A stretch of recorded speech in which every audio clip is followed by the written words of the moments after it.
It started with 2, and with those 4 clients, the moment we set up the business, we lost immediately 2 or 3 of them. So it was a big challenge. We are serving around 75 US clients. Funny story, we have not met one of them physically yet. Just today, my co-founder traveled to Austin to visit one of our clients for the first time physically. You are out of your mind if you are building a development shop 100% in the United States right now. You're crazy. That you're paying 1/4, 1/5, 1/10 the price, I feel like does not equal even one half of the quality drop. Honestly speaking, there is no drop at all. And I think the quality issue, you have good apples and bad apples everywhere. You know? Even in the US, I've seen SEO agencies that suck, compared to us, for example. And then we have some clients coming to us say, yeah, but look, this US-based company is offering this 1/5 our price.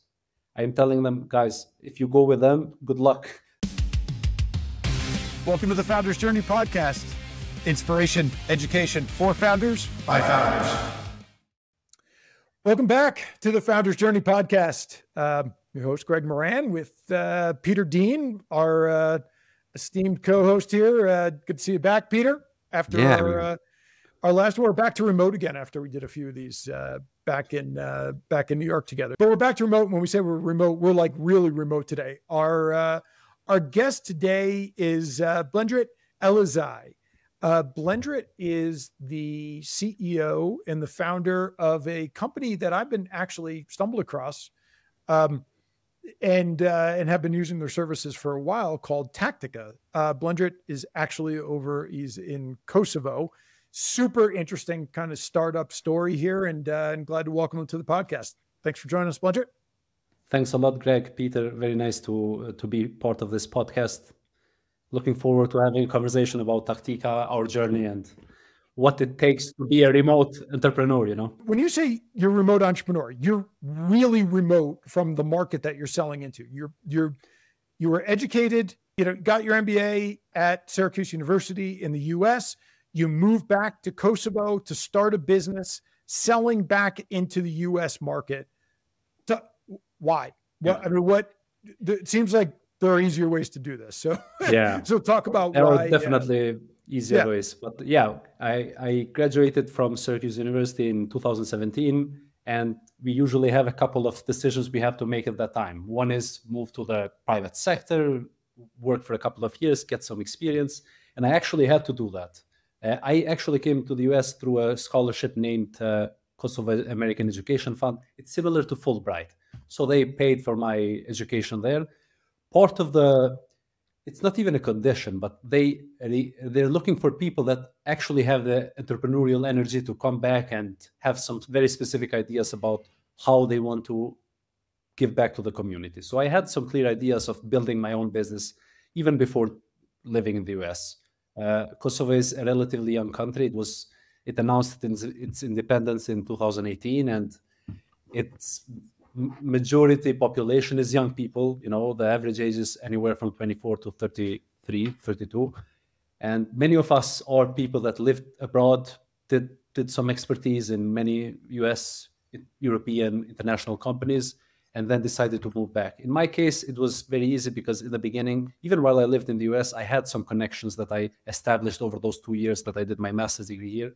And I had 1 or 2 semi-clients I provided some marketing services to, some social media consulting, some marketing consulting, some SEO. My co-founder, Ilian, who happens to be my brother as well, is an expert in SEO, and we together built some very interesting solutions for them. Of course, part of the reason why they started with us, we had the educational experience, but not so much the years of experience that usually are the reason why a company can charge quite a lot. So it was very affordable, but still quite effective to those 2 relatives, friends that I worked with in the beginning. And it was easy for me to move back and start off my journey with those 2.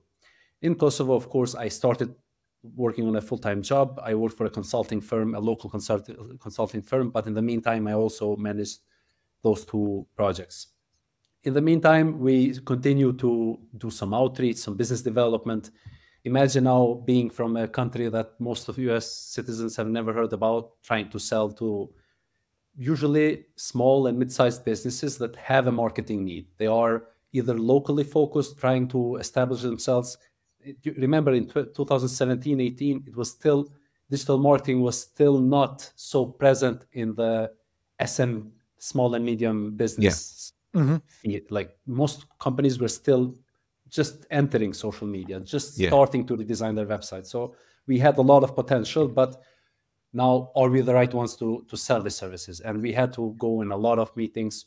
The good thing is we were able to get a lot of meetings from outreach, from relatives, from connections we had in the US.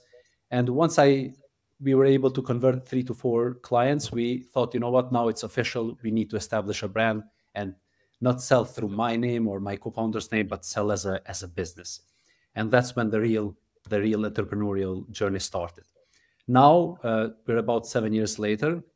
We are serving around 75 US clients. Most of them are established, large businesses that are getting all types of growth service, marketing services from us, starting from SEO optimization to Google Ads, to social media strategy, content creation, outreach, and so on and so forth. And most of them are in the US. Funny story, we have not met one of them physically yet. Just today, my co-founder traveled to Austin to visit one of our clients for the first time physically. But the economy has evolved in a way that has enabled setups like this. So now it's not really a challenge. Greg, you know, we have been working together for quite some time now. The need for a physical meeting is significantly reduced. Sure, there are defined deliverables, activities.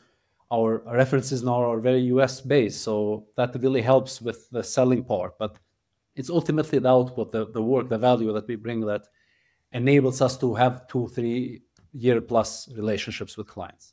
So now that this is where we're at, we're a team of about 50 people. It started with 2, and with those 4 clients, the moment we set up the business, we lost immediately 2 or 3 of them. So it was a big challenge. You know how when you jump to a completely new journey, things don't go the way you think about it. And it was tough because we just started working with some freelancers that we hired, but still we had to pay salaries. Then we both left our full-time jobs for this lower paying job after we lost those clients. And then in the fear of losing the other 1 or 2, we added more, and we never stopped working on sales. And I feel like if you want to do remote service delivery like we do, one of your core activities has to be sales. Sure, you can be a great delivery company, you can have great clients, but you have to always be bringing in new leads. That funnel has to be working for you. And I've seen many companies in Kosovo and in the region in general. This entire region is now built by businesses, the tech industry especially, is built by businesses similar to us, offering these type of services. Some of them tech, like software development, app development, some marketing, some business process outsourcing. But most of them have a very strong sales process so that they get companies in the US and Europe to trust them. So I went a bit longer than I planned, but you see okay. how this whole region grew in this service-based industry. Yeah, so most of your other entrepreneurs you know that are doing this are in the service industry and outsourcing to other regions. Yes, we are in most companies in Kosovo and the region. Yes. So I'm talking Albania, Bulgaria, Macedonia. They're all in a very similar situation. You've heard of the example of Estonia, which there are many big startups that came out of there. If I'm not mistaken, Skype came out of there, Viber. So Estonia, 15, 20 years ago, they were in a similar situation. Many big companies started establishing their businesses there, becoming their cost centers for their US operations, European operations, building huge teams. And then what happened is many companies like ours, we realized that when you're just in the service industry, you really have to think about how to make this scalable. Because if I get one more client, I have to immediately think, okay, how many more people do I need for that activity? So it's not very scalable. It's not a very innovative industry. It's a very strong industry when it comes to go from 0 to 1. But now to go to the next level, there is a lot of pressure in founders like myself and other similar founders to find scalability solutions, whether it's products, fintech, SaaS, finding more automated ways to support clients and so on. So this is now where most of the region is at, trying to become ultra entrepreneurs. Right now they're okay, doing well for themselves, but not hiring thousands of people or building these amazing billion-dollar unicorn type ideas. What's the tipping point, Blendrit? How do you move from a Kosovo, which is, like you said, I mean, the entire country has only existed for like 6 years, right? So a couple of years, yeah. Yeah. How do you move from, you've got these kind of upstarts like yourself that are doing well, they're starting to grow, to this Estonia, like, for people listening, Estonia has really become kind of the model, certainly in the Baltic region and well beyond that, even for what a lot of these kind of emerging economies really can turn into. What's the tipping point? How do you build that kind of entrepreneurial foundation there to grow it? Yeah, I feel like we have to go back to the Abraham Maslow's pyramid of needs. Kosovo and similar countries had to find ways to bring more money in, to add more value through their knowledge and their experience. And that is the layer one, being able to get paid well for what you do. And many people in the past and now are working for a lot of international companies. Then there is layer two, finding more structured ways of doing that, building companies like Tactica, where we can bring more processes and give a higher level of service. Then there is this third stage where people like me have already established ourselves up to a point. It's not like we are multi-millionaires, but we are at a point where right now Tactica, for example, has 45, 50 people in its team. Plus we work with another 50, in specific projects. Now we're at a point where we know enough. We have seen what international companies are doing, and we have the willingness and we have the ability to risk, to try out product development. The moment people like me start feeling that ability to risk and test out these product ideas, that is when I feel like things can happen.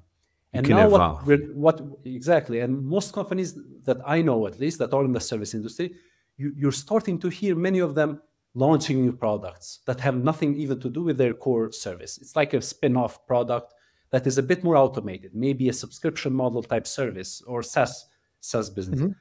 And I feel like the more of these show up, the higher the likelihood of one of them exploding. Yeah. Croatia had a very similar situation a couple of years ago, where now they have this one unicorn business. It's called InfoBip. It's very famous in the telecommunication industry. They are a unicorn, multi-billion-dollar business. And now they have many more because of that, because now international investors have a proof of concept. They've seen a business work. Kosovo has a few that have already started showing some international success. You don't know them by name. They are local businesses, but starting to grow in the region. And these are going to make it a lot easier for people like me to risk more, get more investors to visit Kosovo, hear our pitches. And of course, the risk is higher, but these signs, like a very successful business, immediately change the narrative. So I feel like the tipping point is more risk from people that have a better foundation. And the foundation takes time to build. I don't know if the risk is high if you go to a place like Kosovo, right? How would the risk be high for you? Because, are you talking about, they have from a venture investment standpoint? Yeah. I mean, you have both sides of that business. The product side is obviously many products are being built there, marketing is being built. All those things are there, all the expertise. You have really intelligent teams and people that have initiative. I mean, yeah, this is actually one of the reasons. I mean, beyond, I really like Blendrit and I love working with the company, but this is actually one of the interesting things, because I don't know if I'm unique in this and Blendrit, I don't know if you're seeing this or not, but these businesses that are building to sell into the U.S. market, so they're trading on U.S. currency and they're trading on the size of the U.S. market, but they have the cost structures of different countries where you don't have that. I look at it from an investor standpoint and say there's massive leverage there, right? To to actually, to build a business. I don't know. I honestly, I don't know if I'm unique because this is so new, right? Like this whole concept of the way that entrepreneurship is going and being this very, very remote, globalized thing is new in a lot of ways. I guess, Blendrit, I'm curious, like you say, attracting investors, and I have this position where you guys provide services for my venture fund, but, we also obviously look for investments and things like that, and would be open to that kind of thing. Are you seeing more investor interest, like looking at the region saying, hey, there is this sort of financial leverage there? There is definitely. Look, Kosovo is a bit different from, let's say, Bulgaria. Bulgaria is a lot more established as an industry. You have big companies like Deloitte and Microsoft having their own teams there. So they're a bit, for at least like 5 to 10 years, I would say, more advanced than Kosovo. But now in Kosovo, we have a very large diaspora, a big Albanian community in the US, in Europe. So what is happening is many of them are very established in different industries like real estate, in all types of finance, sub-industries, crypto, etc., etc. So these guys with the American passports, with the experience in the US, are being the first ones to attract investments and actually investing a large portion of it in building these operations in Kosovo. So operational efficiency, cost efficiency is becoming a big part of what they're selling to their, of course, they have a very innovative product and things are working out for them in other things, in other elements as well. But they are the first wave that we have experienced here the last 5 to 10 years of Albanians living in the US, living in England, in Switzerland, coming back, putting in a lot of their investments in building the team here. That is one. The second now is actually there are a handful, maybe less than 5, companies that are pitching and reaching out to startup funds, to venture capital firms in the US and Europe, and they are having some success. And I feel like it takes time for this to become more of a stream, And these are all examples of funds from receiving anywhere from $500,000 to 10, 15, 20 million. There are one or two that are at that valuation at this point. So in my opinion, there is an increased intensity in investment. But is it enough? I feel like we have to go through this process. More and more will come, the more opportunities there are. For example, Tactica has been a very good service agency, and we have received 2 or 3 bids from US-based companies that wanted to, integrate us within their operations. So there was already some interest. Not what we're interested in primarily, but now we're saying, you know what? We have a very good team. We are experienced in the market. We can, as you said, leverage this huge US market compared to us, to what we have here. And we can actually build these small products. We don't have a huge budget to build amazing, massive potential products, but we can now create the prototypes of these first investment opportunities for those funds. And this is where we are. Now, Tactica is building 2 or 3 of these prototype 1 type products that are simple, but can attract investment, can actually even sell without investment, so that we can jump there. After that, there is going to be another layer, I feel, then another and another. But within 20, 30 years, you will see this region boom, in my opinion, because of the population, because of the experience, the knowledge that we discussed earlier. And the cost element is still big. Yeah, and I think one of the biggest things people would ask, and I've worked with a lot of private equity firms in the US that invested in companies in the region, and Croatia is one of them, is they need help they were good in Europe and some of those markets, but they needed help getting the US. That is not a problem that you have. You already accomplished how to get access to US markets. You kind of prove that from your model like that. You can just check that big box off, which would be a big issue for someone, investing from here, saying, well, how are you going to penetrate a really big market like the United States to scale? There are many companies here that are now working in a hybrid. They have, for example, an office in New York City where they have mostly sales and account managers. So they want that to be physical or nearby. And then they have operations, customer support, other BPO activities in Kosovo and the region. So you have more and more of that. For example, Tactica, now we're at a very interesting position because we are very good at sales. We have become very good at lead generation, retargeting, all the things that big established sales teams in the US do. And what is happening now, many of these startups that are receiving funding in Kosovo are hiring us to help them build local. Yeah, to do it in the US. To do it for them in the US, yes. Yeah, so that is happening already, but it's still at a very small scale, remember. Out of all the clients we have, 74.5, maybe 2 or 3 are based in Kosovo. But that's kind of the beginning that Greg was talking about. Like, that's the beginning. I want to just kind of pivot back to your own journey, Blendrit, and you know so you started this business, you get going, you get a couple first customers, you lose a couple first customers.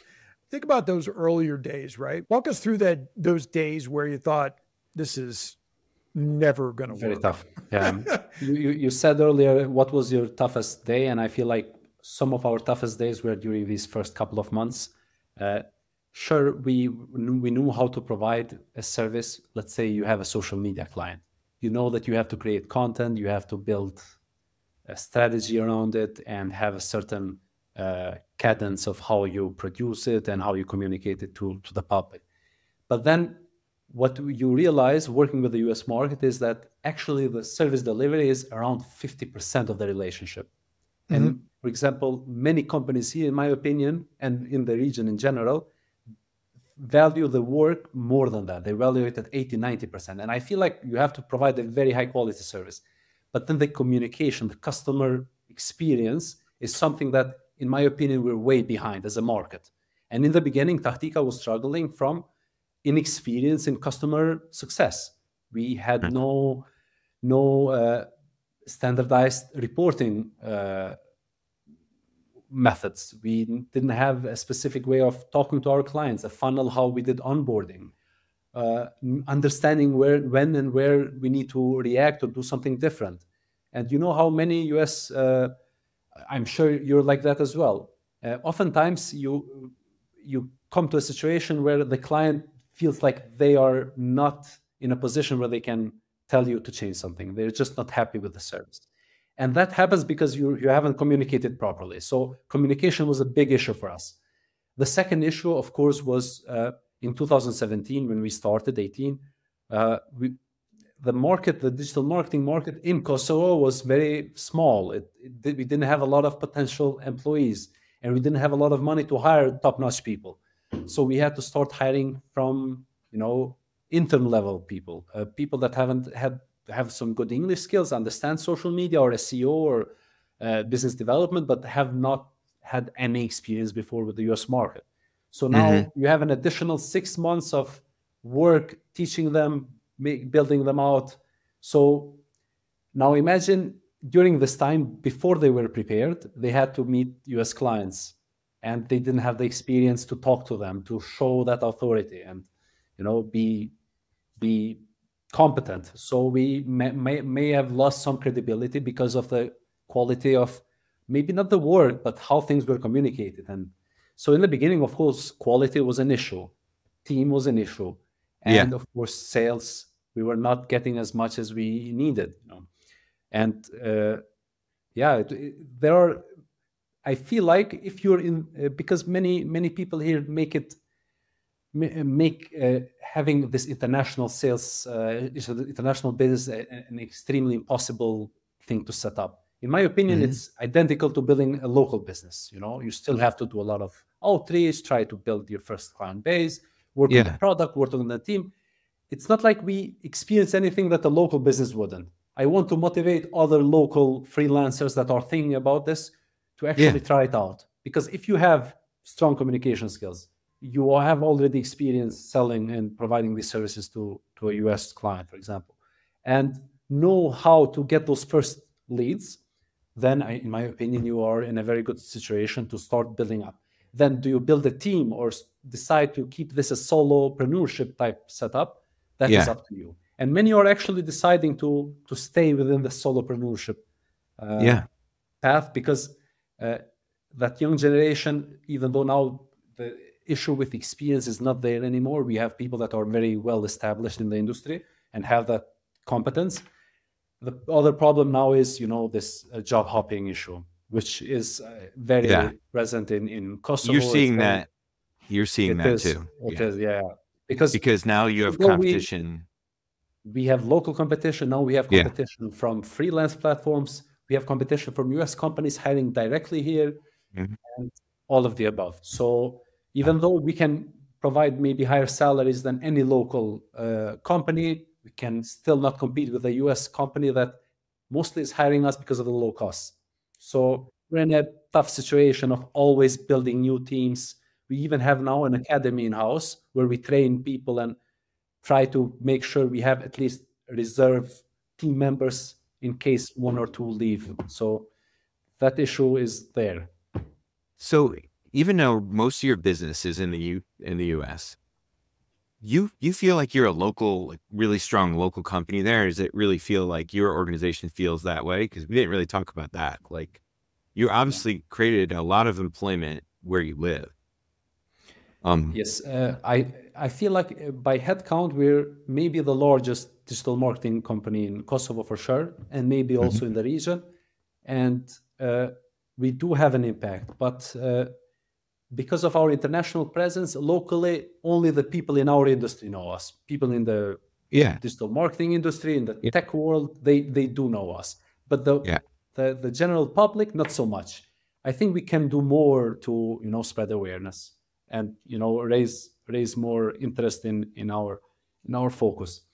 One thing that is interesting though, in the last couple of years, we have been working with, even though our focus has never been the local market, we have been approached in the past by the government, by some organizations, and even the World Bank, Kosovo, the local branch of the World Bank, and they have invested in this grant where they basically paid us to train up to 100 people at a time in specific digital marketing fields, like a 6-month type intensive training. So we built a separate office for that training, the institution, if you will, Tactica Academy, we used to call it. And we actually built some very nice quarters there. Well, actually, some of these people work at Tactica even now. And now, as a spin-off of that, because we saw the huge potential of having an academy and building, new potential people for the digital marketing industry, now we are creating a Udemy-like platform for these localized markets. So a Udemy for Albania and Kosovo in Albanian language, a Udemy in Croatian, a Udemy in nice. So we are now, this is one of those products that I was mentioning earlier. That's cool. Just by virtue of doing your business to solve your problem, to get growth for yourself, you created kind of a center of excellence around how to solve that problem. For how do you educate your team to work within the US market and to kind of be able to understand over that period of time where you were learning. But now it's spilling out over beyond just your company, but kind of the region, sounds like. So we realized that, yes, for us to survive in a very competitive market where we don't have only local companies present, but other ones, we have to be, we have to accept that we will need to continuously create new resources, new people, that center of excellence. And we're not the only ones doing it.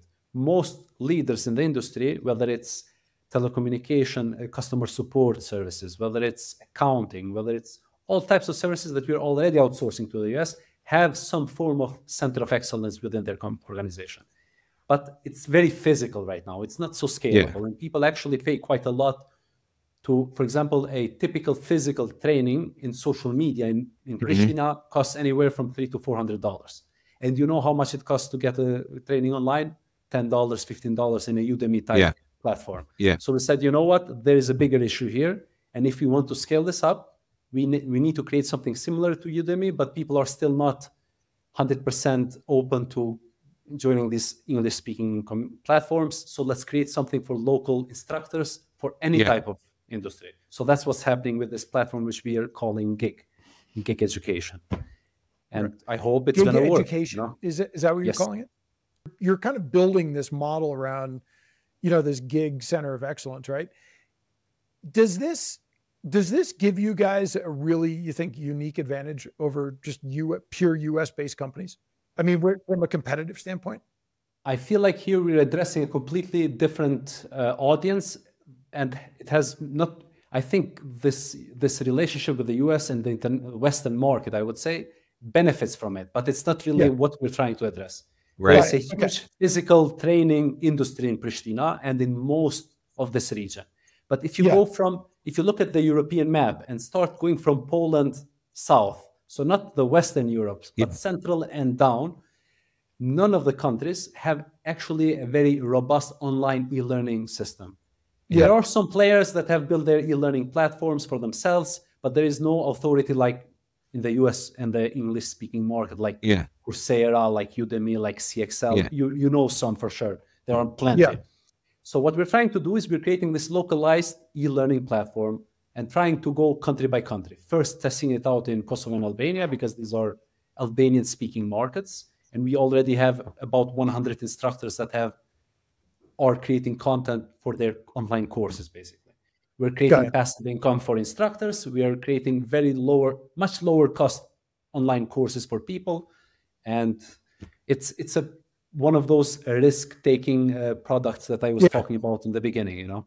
But I would say you're actually impacting the economic viability of these places and giving people an opportunity to learn a skill that you learn. Obviously, you did to make money, but this can have a really big impact on an economy.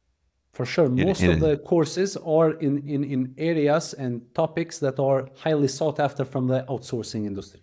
We're talking coding, English, communications, social media, SEO, all these different services that you need to thrive in a freelance economy or in an international company. Yeah, it's amazing. But yes, that's the potential, Peter. But we haven't officially launched yet. Right now, we saw what some potential areas of friction could be.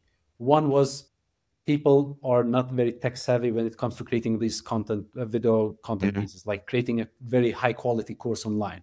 Yeah, there is that. So what we did is we invested in our own studio. Now we have our own cameras, our own video editing team. So we're saying to all instructors, look, all you need to do is build the course for free. We're going to do it for you. And it's actually your property. The moment you decide to go out of gig, you can. But why would they? Because we're actually building this ecosystem and becoming one of a kind when it comes to e-learning. Then, of course, there's the payment issues in countries like this. Still, a large majority of people don't pay online. So we are offering all types of solutions to payments, whether it's online, but also you have some physical payment points that you can use, and so on and so forth. And it's all in Albanian, for example. That is one of the bigger frictions, because even though people know English, they still don't feel like they are good enough to learn in English. So we're teaching in Albanian. So these are all types of issues that we have to localize for Kosovo and Albania. And once it works here, I feel like the model is going to be very similar in Macedonia or Greece or further east, because we want to go east this way with this type of product. Pakistan, for example, has 200 million population. They still don't have a tool like this. And I feel like it could be huge.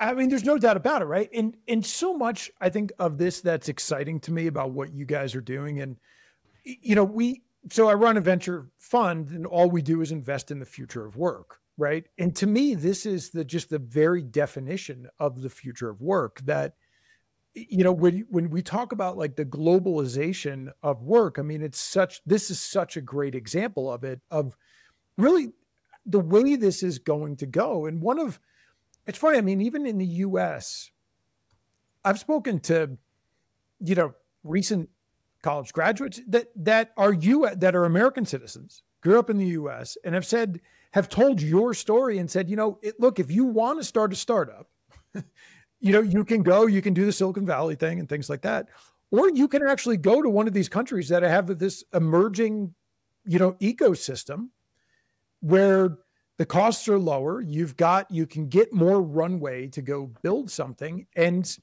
turn around and sell it back, sell it back into the US market. And I just think it's just such an interesting thing that's so new. And if we fast forward, I think 10 years and look at, the way that startups are evolving, I just really believe that this is going to be the way that a lot of this stuff works, right? Where these really exciting startups are coming out of Kosovo. They're coming out of, I just invested in one in Dublin, or India or Pakistan or wherever, right? Greece and other Costa Rica, and like that. A lot of this stuff is going to be coming out of these countries because things are so much easier now to do it than it ever was.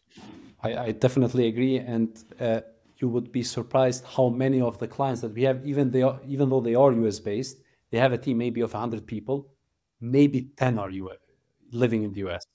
The rest are international. I have a lot of colleagues that work for these international companies. They are registered in the US. They have huge investments like over time that they've received, but they are mostly remote. They meet once in Prague, the other time in Abu Dhabi. There is nothing US about it other than them being registered in Delaware, having to report to their investors in the US. And they have this international team that I feel like also the investment fund is interested to support that, because there is a lot of cost. I don't think I hit the cost element enough earlier. Just consider, because I feel like that is very important to discuss. The salaries are increasing in countries like Kosovo because of this international presence. But still, when we talk, for example, about a senior developer, let's say, in the US, the price for a senior developer can range anywhere from $100K per year to $300K.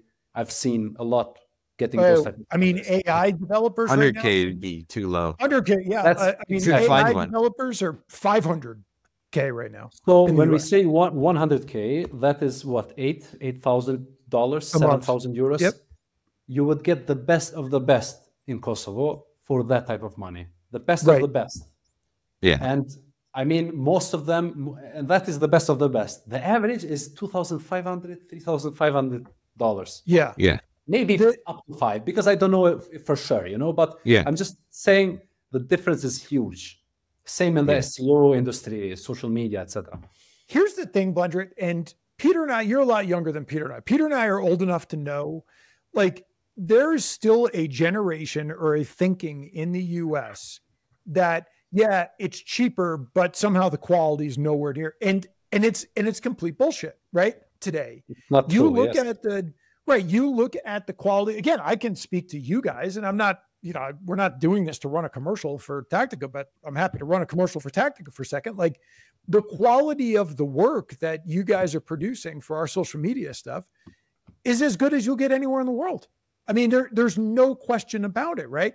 I have teams I work with in India. The quality of the development that's coming out of India today is as good or better than anything you're going to buy in the United States, right? And I've got an AI developer that I work with in Ukraine, same exact thing, right? So this differential on quality that was always this trade-off around the cost, you're absolutely right on the cost, but that quality differential, there's a lot of these businesses I look at where we invest in them and say, like, you are out of your mind if you are building a development shop 100% in the United States right now.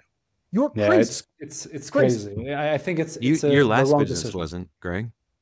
No, we started in Ukraine. We started in Ukraine and then moved the team to Romania. Yeah. Ukraine is a huge tech shop for US companies. Yeah. And I agree with you. The fact that you're paying 1/4, 1/5, 1/10 the price, I feel like does not equal even one half of the quality drop. Honestly speaking, there is no drop at all, in my opinion. Right.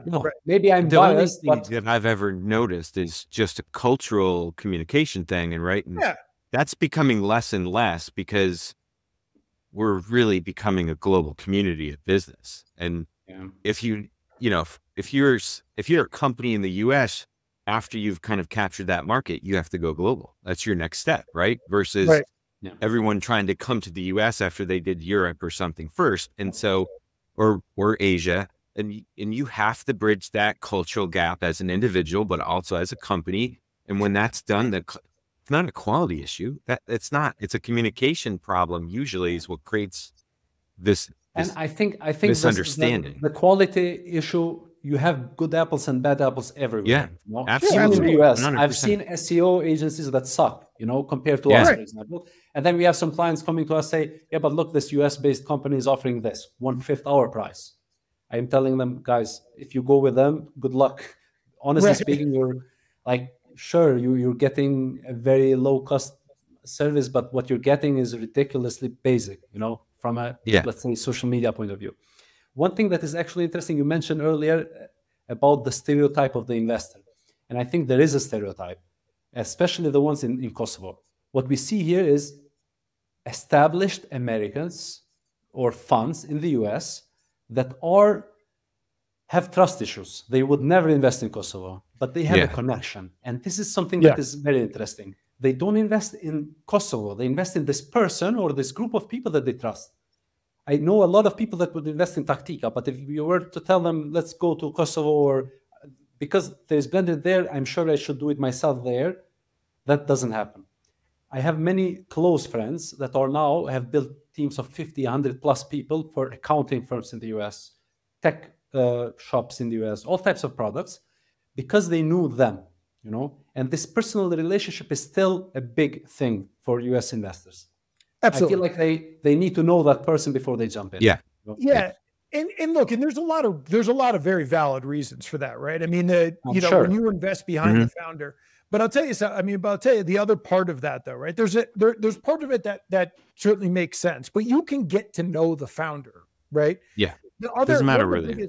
One of the biggest challenges in the US venture market is that it's a very, very closed circle, right? Where, you know, if you are in Silicon Valley or you have access on a different level than where a lot of investors look, right? And if you don't have the pedigreed Harvard or Stanford and you're not, you know, based on, you know, you're not walking up and down driving up and down Sand Hill Road in Silicon Valley, you're just not going to have the network to get the door open to get the investment, right? Where I think there's a lot, you know, there's firms like ours that are starting to come around that tend to be smaller firms that are looking outward. That say, look, I'll get to know the founder. I'm going to go to Kosovo. I'm going to spend time with Blendrit. I'm going to go to Dubai. I'm going to spend time with the founder there. I just got back from, you know, Dublin 3 days ago, right? And spending time with the founder, and I can do that part, but these are just fundamentally interesting businesses that are just a whole different, they're just evolving in a different way than what we've seen in the past. And I think that from an investor standpoint, that's enormously exciting to me. Of course. And it opens up the opportunity for the investment industry in the US in a big, big way, you know, because now you're limited to a very small, as you said, circle. And I feel like many of these platforms, like, for example, Upwork and Fiverr, and there are many ways. I feel like what you're doing and what all these other platforms and all these organizations are doing, they are becoming these credibility factors for the international market of freelancers, of startups, of people like me, etc. And there are more and more of those building up. But I was telling you earlier, for example, for countries like Kosovo, it's very sporadic. You don't have an institution like that. Sure, there is Greg and Peter and, you know, people like you, but it's not organized. It's not like, I think there are some chambers of commerce here that do it, but we still don't have that proper structure. So another idea that we're working on right now, it was a very slow introduction, but we're working on this platform called Outsourcing.com. And what we have done is we have created this database. It's similar to Clutch, if you know Clutch.co, where we have listed out all outsourcing vendors internationally. So we're talking about places like Azerbaijan, Kosovo, or even Nicaragua, Latin America, etc., for all types of services. I think we have around 70 services times 100 plus countries, so 70,000 lists of outsourcers. And now that is ranking very well for all types of keywords. Of course, this is an SEO project first, but what is happening after a couple of months, we know one thing for sure, there is no authority like this. If you want to outsource to Nicaragua, let's say, you will have to search for outsourcing vendors in Nicaragua and you get these random companies, and sure, you can meet them, but there is no credibility element to it. You need to travel there, etc., etc. So this is now what we're trying to build. And then what is happening is actually a lot of these companies are contacting us.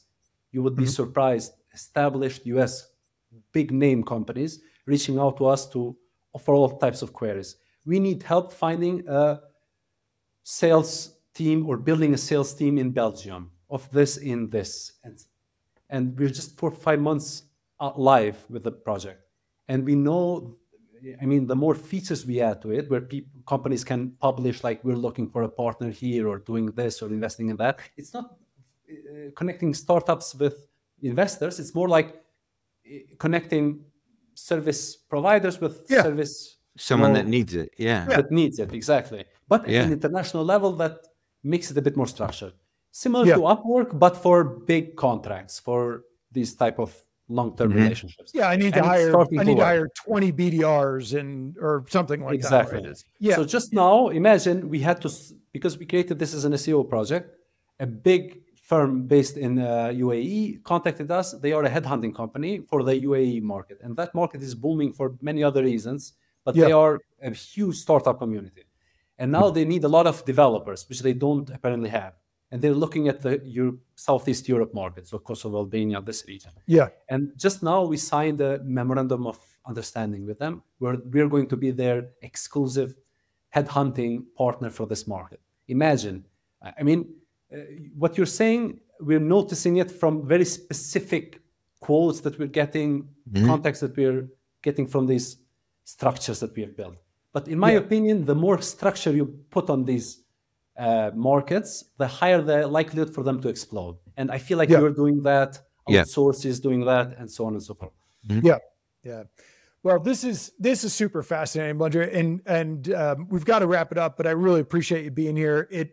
It's such an awesome story, and I love businesses like this, as you can tell. I mean, I'm super passionate about that kind of stuff and just watching the way that businesses can start to grow in a really globalized market like this. So I just think it's super fascinating. I love to see founders like yourself just building something really special in different pieces of the world. So if somebody wants to get in touch with you, if they want to find out more about Tactica services, how do they do it? How does somebody reach out to you?